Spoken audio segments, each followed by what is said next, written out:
ಹುಬ್ಬಳ್ಳಿಯ ಕೆಎಂಸಿಆರ್ಐ ಕರ್ಮಕಾಂಡ ಬಯಲಿಗೆ ಎಳೆದಿದ್ದಾರೆ. ಔಷಧಿ ಸಿಗದೆ ರಾತ್ರೋರಾತ್ರಿ ಜನರು ಪರದಾಡುವಂತಹ ಪರಿಸ್ಥಿತಿ ನಿರ್ಮಾಣವಾಗಿದೆ. ಹುಬ್ಬಳ್ಳಿಯ ಕರ್ನಾಟಕ ಮೆಡಿಕಲ್ ಕಾಲೇಜ್ ಹಾಗೂ ರಿಸರ್ಚ್ ಇನ್ಸ್ಟಿಟ್ಯೂಟ್ನ ಒಂದು ಕರ್ಮಕಾಂಡ ಬಯಲಿಗೆ ಬಂದಿದೆ. ಔಷಧಿ ಸಿಗದೆ ರಾತ್ರೋರಾತ್ರಿ ಜನರು ಪರದಾಡುವಂತಹ ಪರಿಸ್ಥಿತಿ ಇಲ್ಲಿ ನಿರ್ಮಾಣವಾಗ್ಬಿಟ್ಟಿದೆ. ಕೆಎಂಸಿಆರ್ಐ ಅವ್ಯವಸ್ಥೆ, ಔಷಧಿ ಸಿಗದೆ ರಾತ್ರಿ ಪರದಾಟ ಮಾಡಬೇಕಾದಂತಹ ಪರಿಸ್ಥಿತಿ. ಇದು ಉತ್ತರ ಕರ್ನಾಟಕ ಭಾಗದ ಸಂಜೀವಿನಿ ಅಂತಾನೆ ಪ್ರಖ್ಯಾತಿಯನ್ನ ಹೊಂದಿರುವಂತದ್ದು. ಆದ್ರೆ ಸರ್ಕಾರ ಜನರ ಜೀವದ ಜೊತೆಗೆ ಚೆಲ್ಲಾಟ ಆಡ್ತಾ ಇದೆ. ರಾತ್ರಿ ವೇಳೆ ಆಸ್ಪತ್ರೆಗೆ ರೋಗಿಗಳನ್ನ ಕರೆತಂದ್ರೆ ಅಸಹಕಾರವನ್ನ ತೋರಿಸ್ತಾ ಇದ್ದಾರೆ. ಅಲ್ಲಿ ಇಂಜೆಕ್ಷನ್, ಔಷಧಿ ಹೊರಗಡೆಯಿಂದ ತಗೊಂಡ್ ಬನ್ನಿ ಅಂತ ಬರೆದು ಕೊಡ್ತಾರೆ ವೈದ್ಯರು. ರಾತ್ರಿ ವೇಳೆ ಔಷಧಿ ಸಿಗದೆ ಸಾರ್ವಜನಿಕರು ಪರದಾಟವನ್ನ ಮಾಡಬೇಕಾದಂತಹ ಪರಿಸ್ಥಿತಿ ಇಲ್ಲಿ ನಿರ್ಮಾಣ ಆಗ್ಬಿಟ್ಟಿದೆ. ನರಗುಂದದಿಂದ ಹುಬ್ಬಳ್ಳಿಗೆ ಕರೆತಂದಿದ್ರು ರೋಗಿಯನ್ನ. ರೋಗಿಯ ಸಂಬಂಧಿ ಔಷಧಿಗಾಗಿ ಮಧ್ಯರಾತ್ರಿ ಆ ಊರಲ್ಲೆಲ್ಲ ಒಂದು ಪರದಾಟವನ್ನ ಮಾಡಬೇಕಾದಂತಹ ಪರಿಸ್ಥಿತಿ ನಿರ್ಮಾಣ ಆಗಿದೆ.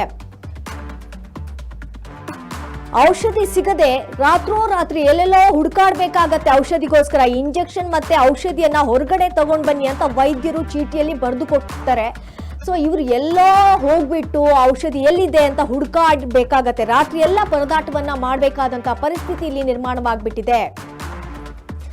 ಸರ್ಕಾರ ಜನರ ಜೀವದ ಜೊತೆಗೆ ಚೆಲ್ಲಾಟ ಆಡ್ತಾ ಇದೆ ಅನ್ನುವಂತ ಆರೋಪ ಕೇಳಿ ಬರ್ತಾ ಇದೆ. ರಾತ್ರಿ ವೇಳೆ ಅಂತ ಹೇಳಿದ್ರೆ ಒಂದು ಸುಮಾರು 2 ಗಂಟೆ ಸುಮಾರಿಗೆ ಇಂಜೆಕ್ಷನ್ ಹುಡುಕೋದಕ್ಕೆ ಓಡ್ತಲೇ ಔಷಧಿಗಾಗಿ ಒಂದು ಪರದಾಟವನ್ನ ಮಾಡಿದಂತ ಘಟನೆ ನಡೆದಿರುವಂತದ್ದು. ನರಗುಂದದಿಂದ ಹುಬ್ಬಳ್ಳಿಗೆ ಅಂತ ರೋಗಿಯನ್ನ ಕರ್ಕೊಂಡು ಬಂದಿದ್ರು. ಆದ್ರೆ ಅಲ್ಲಿ ಡಾಕ್ಟರ್ ಏನ್ ಮಾಡಿದ್ದಾರೆ, ಇಂಜೆಕ್ಷನ್ ಮತ್ತೆ ಔಷಧಿಯನ್ನ ಹೊರಗಡೆಯಿಂದ ತಗೊಂಡ್ ಬನ್ನಿ ಅಂತ ಹೇಳಿದ್ದಾರೆ. ವಿಷಪ್ರಾಶನದ ಒಂದು ಪ್ರಕರಣಕ್ಕೆ ಸಂಬಂಧಪಟ್ಟ ಹಾಗೆ ಆಸ್ಪತ್ರೆಗೆ ಕರೆದುಕೊಂಡು ಬಂದ್ರೆ ಅಲ್ಲಿ ಇಮಿಡಿಯೇಟ್ ಆಗಿ ಅಲ್ಲಿ ಟ್ರೀಟ್ಮೆಂಟ್ ಅನ್ನ ಕೊಡ್ಬೇಕಿತ್ತು. ಆದ್ರೆ ಎಲ್ಲಿಂದಲೋ ಔಷಧಿಯನ್ನ ತಗೊಂಡ್ ಬರ್ಬೇಕು ಅಂತ ಹೇಳಿದ್ರೆ ರಾತ್ರಿ ಹೊತ್ತಿನಲ್ಲಿ ಎಲ್ಲಿಂದ ತಗೊಂಡ್ ಬರೋದು? ಇಂಥ ಒಂದು ಅವ್ಯವಸ್ಥೆ ಬಗ್ಗೆ ಯಾರು ಹಾಗಿದ್ರೆ ಧ್ವನಿ ಆಗ್ತಾರೆ? ಯಾರಿದ್ರ ಬಗ್ಗೆ ನೋಡ್ಕೋಬೇಕಾಗತ್ತೆ? ಹಾಗಾದ್ರೆ ಆ ಒಂದು ರೋಗಿಗಳ ಒಂದು ಜೀವಕ್ಕೆ ಬೆಲೆನೇ ಇಲ್ವಾ? ಈ ಜೀವವನ್ನ ಉಳಿಸಬೇಕು ಅಂತ ಹೆಣಗಾಡ್ತಾ ಇರುವಂತಹ ಸಾರ್ವಜನಿಕರ ಕಷ್ಟವನ್ನ ಸರ್ಕಾರ ಕಣ್ಣು ಬಿಟ್ಟು ನೋಡಬೇಕಿದೆ.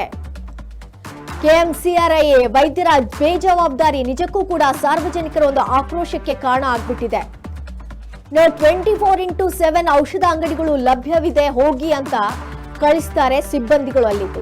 ನೋಡಿ, ಎಲ್ಲೆಲ್ಲೋ ಹೋಗ್ಬಿಟ್ಟು ಔಷಧಿ ಇಂಜೆಕ್ಷನ್ ಅನ್ನ ತರಬೇಕು ಅಂತ ಹೇಳಿದ್ರೆ ಎಷ್ಟು ಕಷ್ಟ ಆಗತ್ತೆ. ಆ ವಿಷಪ್ರಾಶನ ಮಾಡಿರುವಂತ ಒಂದು ಪ್ರಕರಣ ಇತ್ತು.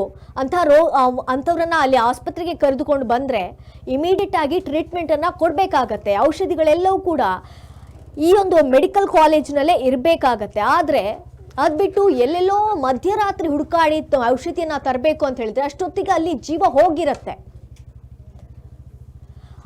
ಇದು ಕರ್ನಾಟಕ ಮೆಡಿಕಲ್ ಕಾಲೇಜ್ ಹಾಗೂ ರಿಸರ್ಚ್ ಇನ್ಸ್ಟಿಟ್ಯೂಟ್ ನಲ್ಲೇ ಎಲ್ಲಾ ಒಂದು ಸೌಲಭ್ಯ ಇರಬೇಕಿತ್ತು. ಬಟ್ ಅಂತ ಸೌಲಭ್ಯ ಅಲ್ಲಿ ಇಲ್ಲ. ಔಷಧಿಗಳನ್ನ ಬೇರೆ ಕಡೆಯಿಂದ ತರುವಂತ ಪರಿಸ್ಥಿತಿ ನಿರ್ಮಾಣ ಆಗ್ಬಿಟ್ಟಿದೆ.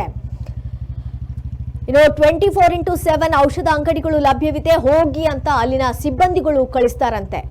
ಆದ್ರಿಂದ ರೋಗಿ ನೋಡಿ ಓಡ್ತಲೇ ಒಂದು ಹುಬ್ಬಳ್ಳಿಯನ್ನ ರೌಂಡ್ ಹಾಕ್ತಾರೆ, ಎಲ್ಲಿ ಸಿಗತ್ತೆ ಔಷಧಿ ಅಂತ.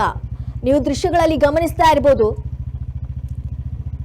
ಯಾವ ರೀತಿಯಾಗಿ ಅಲ್ಲಿ ಓಡ್ತಾ ಇದ್ದಾರೆ ಔಷಧಿಯನ್ನ ತರಬೇಕು ಅನ್ನುವಂತ ನಿಟ್ಟಿನಲ್ಲಿ ಅಂತ. ಹುಬ್ಬಳ್ಳಿ ರೌಂಡ್ ಹಾಕಿದ್ರು ಕೂಡ ಯಾವುದೇ ರೀತಿಯಾಗಿರುವಂತ ಉಪಯೋಗ ಆಗಿಲ್ಲ. ಎಲ್ಲೂ ಕೂಡ ಅವರಿಗೆ ಔಷಧಿ ಸಿಕ್ಕಿಲ್ಲ. ಹೊರಗಡೆಗೆ ಔಷಧಿ ಒಂದು ಚೀಟಿಯನ್ನ ಬರೆದು ಕೊಡಬಾರ್ದು ಅಂತ ಸರ್ಕಾರ ಸೂಚನೆ ಕೂಡ ಕೊಟ್ಟಿದೆ. ಆದ್ರೂ ಕೂಡ ಇಲ್ಲಿನ ಒಂದು ಕರ್ನಾಟಕ ಮೆಡಿಕಲ್ ಕಾಲೇಜ್ ಹಾಗೂ ರಿಸರ್ಚ್ ಇನ್ಸ್ಟಿಟ್ಯೂಟ್ನವರು ಅದೇ ರೀತಿಯಾಗಿ ಚೀಟಿಯನ್ನ ಬರೆದು ಕೊಡ್ತಾ ಇದ್ದಾರೆ ಹೊರಗಡೆಗೆ. ಸರ್ಕಾರದ ಒಂದು ನಿಯಮವನ್ನ ಪಾಲನೆ ಮಾಡ್ತಾ ಇಲ್ಲ. ಸರ್ಕಾರ ಈ ರೀತಿಯಾಗಿ ಸೂಚನೆಯನ್ನ ಕೊಟ್ಟರೂ ಕೂಡ ಕೆಎಂಸಿಆರ್ಐ ಈಗ ಅದೇ ಚಾಳಿಯನ್ನ ಮುಂದುವರಿಸಿದೆ. ಈ ಬಗ್ಗೆ ಆರೋಗ್ಯ ಸಚಿವರು ಕಣ್ಣು ಬಿಟ್ಟು ಸಾರ್ವಜನಿಕರ ಒಂದು ಸಮಸ್ಯೆಗಳನ್ನ ನೋಡಬೇಕಾಗಿದೆ. ಅಲ್ಲಿ ತಕ್ಷಣಕ್ಕೆ ಒಂದು ಟ್ರೀಟ್ಮೆಂಟ್ ಬೇಕು ಅಂತ ಇದ್ರೆ ಯಾವ ರೀತಿ ಆಗ್ಬಹುದು ಅಲ್ಲಿನ ಒಂದು ಪರಿಸ್ಥಿತಿ? ರೋಗಿಗಳ ಒಂದು ಜೀವದ ಜೊತೆ ಚೆಲ್ಲಾಟ ಆಡ್ತಾ ಇದ್ದಾರೆ ಹಾಗಿದ್ರೆ ಈ ಒಂದು ಕೆಎಂಸಿಆರ್ಐನವರು. ಅಲ್ಲೇ ಔಷಧಿಗಳೆಲ್ಲವೂ ಕೂಡ ಸಿಗ್ಬೇಕಿತ್ತು, ಆದ್ರೆ ಸಿಗ್ತಾ ಇಲ್ಲ. ಹೊರಗಡೆಗೆ ಚೀಟಿಯನ್ನ ಬರೆದು ಕೊಡ್ತಾರೆ, ಅಲ್ಲಿಂದ ಔಷಧಿಯನ್ನ ತಗೊಂಡ್ ಬನ್ನಿ, ಎಲ್ಲಾದ್ರೂ ಸಿಗತ್ತೆ. 24x7 ಅನ್ನುವ ಒಂದು ವೈದ್ಯರ ಜಾಬ್ ಅಲ್ಲಿ ಇರುತ್ತೆ, ಅಲ್ಲಿಗೆ ಹೋಗಿ ತಗೊಂಡ್ ಬನ್ನಿ, ಮೆಡಿಕಲ್ ಎಲ್ಲ ಇರುತ್ತೆ, ಅಲ್ಲಿಂದ ತಗೊಂಡ್ ಬನ್ನಿ ಅಂತ. ಅದಕ್ಕೋಸ್ಕರ ಇವ್ರು ಈ ರೀತಿಯಾಗಿ ಓಡ್ತಾ ಇದ್ದಾರೆ ಔಷಧಿನ ತಗೊಂಡ್ ಬರ್ಬೇಕು ಅಂತ. ಆಮ್ಯಾಗ ಈ ಒಂದು ಗೋಕುಲ್ ರೋಡಿಗೆ 24x7 ಇರುವಂತ ಮೆಡಿಕಲ್ಗೆ ಹೋಗಿದ್ದೆ ಸರ್. ಆಮೇಲೆ ವಿವೇಕಾನಂದ ಹೋಗಿದ್ದೆ ಸರ್. ಇಷ್ಟ ರಾತ್ರಿಯಾಗ ಎಷ್ಟಾಯ್ತು ನೋಡ್ರಿ? 2 ಆಯ್ತಲ್ಲ ಟೈಮ್. ಇಲ್ಲ ಸರ್, ಅವರು ಒಂದು ಇಂಜೆಕ್ಷನ್ ಬರ್ಕೊಟ್ರ ಸರ್, ಅದು ಸಿಗ್ತಾ ಇಲ್ಲ. ಅದ್ರ ಸಲುವಾಗಿ ನಾನು KIMS ಇಂದ ಅಡ್ಡಾಡಿ ಸಾಕಾಯ್ತು. ಯಾವ್ದು ಮೆಡಿಕಲ್ ಬರ್ದಾರ ಇಷ್ಟ ರಾತ್ರಿಯಾಗ? ನಿಮ್ಗೆ ಬರ್ದಾರ? ಹ್ಞೂ ಸರ್. ಯಾವ ಊರು ನಿಮ್ದು? ನಮ್ಮ ನರಗುಂದ್ ಸರ್. ಏನಂತ ಬರ್ದು ಕೊಟ್ರ ರಾತ್ರಿ? ಇದನ್ನೊಂದು ಔಷಧ ತಗೊಂಬ ಅಂತ ಹೇಳಿ ಸರ್. ಈ ಔಷಧ ನಮಗೆ ಫೋನ್ಯಾಗ ಹೊಡೆದು ಹಿಂಗೆ ಮಾಡಿ ತೊಗೊಂಬರೋಕಂತ ಕಳ್ಸ್ಯಾರ. ಅಲ್ರಿ KIMS ಇರೋದಿಲ್ಲ ಐತಲ್ಲ? ಅವ್ರು KIMS ಜೊತೆ ಅಡ್ಡಾಡಿ ಬನ್ನಿ ಸರ್. ಎಲ್ಲೆಲ್ಲಿ ಹೋಗಿದ್ರಿ ನೀವು? ನಾನು ತತ್ವದರ್ಶಿ ಹೋಗಿದ್ದೆ ಸರ್, ಆಮೇಲೆ ಸುಶ್ರಿಯ ಹೋಗಿದ್ದೆ, ಆಮೇಲೆ ಈ ಗೋಕುಲ್ ರೋಡಿಗೆ 2 ಊರು. ತೋರ್ಸ್ರಿ ಅದ್ ಏನ್ ಬರ್ದಾರ? ಓಡ್ಕೊಂಡ್ ಹೊಂಟ್ರಿ ಯಾಕೆ ನೀವು? ಗಾಡಿ ಇಲ್ಲ? ಇಲ್ಲ ಸರ್, ಗಾಡಿ ನಾವು ಬೇರೆ ಊರಿಂದ ಬಂದಿವಿ ಸರ್. ಇದನ್ನ ಯಾರು ಬರ್ದವ್ರ? ಇವು KIMS ಆಗಿರುವಂತ ಡಾಕ್ಟರ್ಸ್ ಬರ್ತಾರೆ ಸರ್. ಬರೋದು ನಿಮ್ಗೆ ಯಾವಾಗ ಕಳ್ಸ್ಯಾರ ನಿಮ್ಮನ್ನ? ನನಗೆ ಮಿನಿಮಮ್ 12 ಗಂಟೆ ಸುಮಾರು ಕಳ್ಸ್ಯಾರ ಸರ್ ಹೊರಗಡೆ. ಏನಾಯ್ತು ನಿಮ್ ಪೇಷಂಟ್ಗೆ? ಪೇಷಂಟಿಗೆ ಅದು ವಿಷ ಕೊಡಿದೆ ಸರ್. ಇಸಾ ಕುಡ್ದೈತಿ. ಇಸಾ ಕುಡ್ದಿದ್ದಕ್ಕ ಈ ಔಷಧಿ ಇಲ್ಲ ಅಂತೇಳಿ ನನ್ನ ಮಗಳು ಸಾಂದ್ 1.5 ವರ್ಷದ ಐತಿ ಸರ್. ಬರೀ 1.5 ವರ್ಷದ ಇದನ್ನ ತೊಗೊಂಬರೋಕಂತ ಕಳ್ಸ್ಯಾರ. ನಾ ಅಡ್ಡಾಡಿ ಸಾಕಾತ್ರಿ ಇವಾಗ. ಅದಕ್ಕೆ ಇಲ್ಲ ಅಂತ ಅವ್ರಿಗೆ ಹೇಳಕ್ ಹೋಗ್ತೀನಿ ಸರ್. ಅವಾಗ ಅಷ್ಟು ಇಡೀ ಹುಬ್ಬಳ್ಳಿ ಅಡ್ಡಾಡ್ರಿ? ಎಲ್ಲ ಅಡ್ಡಾಡಿದ್ದೀನಿ ಸರ್. ಇವಾಗ ನರಗುಂದ್ಲಿದ್ದ ಬಂದ್ ಯಾಕೆ ನಿಮ್ ಕಡೆ ಗಾಡಿ ಇಲ್ಲ? ಗಾಡಿ ಇಲ್ಲ ಸರ್, ನಾವು ಪರೂರ ಮೇನ್ ಗಾಡಿ ತರ್ತೀವಿ ಸರ್, ಬೇರೆ ಊರಾಗಿದ್ದ ಬರ್ಬೇಕಲ್ಲ.